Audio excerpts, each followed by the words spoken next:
सिमां सिमां मोनबाय थायो नोंखौ लानानै उसाव बादाव जाबाय थायो नोंखौ साननानै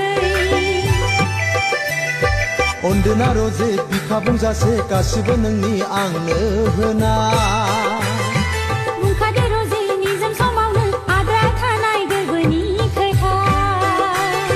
फागुननि बारा आंनावबो नांबाय जौमोननि अराव आं खामबिबाय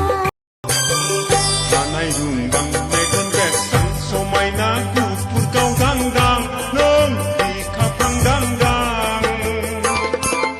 आंनावसो नोंखौ खारसननो फैदों नंदां गोसोखौ नों आंनो होबायब्ला